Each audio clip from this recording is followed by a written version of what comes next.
ड्रामे में आया है एक नया और बड़ा मोड़, क्योंकि मावरा माँ बनने वाली है। जैसे ही मावरा के माँ बनने की खबर सामने आती है, दुरेशेवर का हाल बेकाबू हो जाता है। दोस्तों, आने वाले किस्तें अब और भी ज्यादा सनसनीखेज साबित होंगी।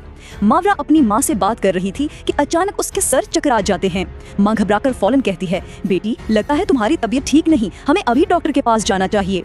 मावरा मध्यम आवाज में जवाब देती है, अम्मी कोई मसला नहीं, मुझे तो बस वलीद और दुरेशेवर की फिक्र है, कहीं वो मेरे शौहर को मुझसे न छीन ले। ये कहकर वो अपनी माँ को यकीन दिलाती है कि थोड़ा सा कमरे में आराम करेगी तो बेहतर हो जाएगी, लेकिन जैसे ही वो उठती है फिर से बेहोशी तारी हो जाती है। माँ सख्त लहजे में बोलती है, अब मैं तुम्हारी कोई बात नहीं मानूंगी, फौरन डॉक्टर के पास चलते हैं।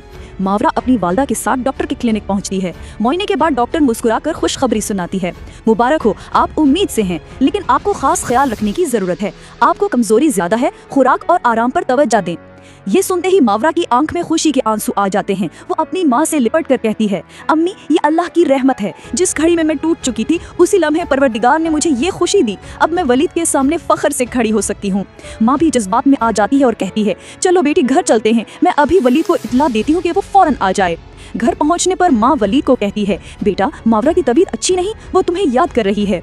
वलीद फौरन वादा करता है और सीधा मावरा के पास पहुंचता है। मावरा मुस्कुराकर कहती है, मुझे आपको एक खास बात बतानी है।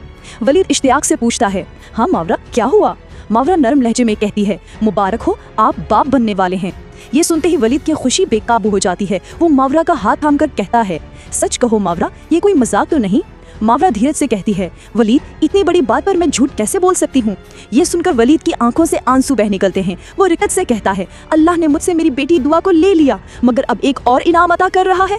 मावरा तुमने मुझे फिर से जिंदगी की उम्मीद दे दी।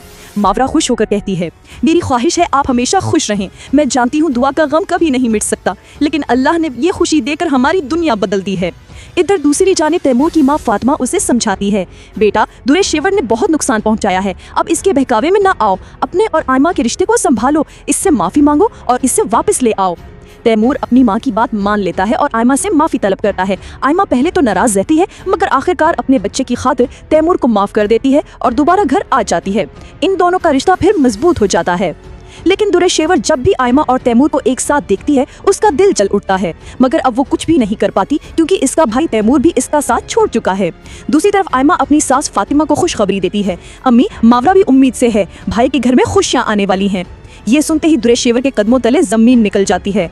वो बेबस होकर अपने कमरे में जाती है और आसमान की तरफ देखकर रोते हुए दुआ करती है, ए परवरदिगार, मैंने इस लड़की का घर बर्बाद करने की कोशिश की, इसे तलाक दिलवाना चाहा, लेकिन तेरा इंसाफ देख, मुझे ही तलाक मिली। वो अपने शौहर के साथ खुश है और मैं तन्हा जल रही हूँ। या अल्लाह मुझे माफ कर दे। दोस्तों, आपके मुताबिक क्या दुरेशेवर का ये अंजाम काफी है या इससे भी बड़ी सजा मिलनी चाहिए? अपनी राय कमेंट्स में जरूर शेयर करें।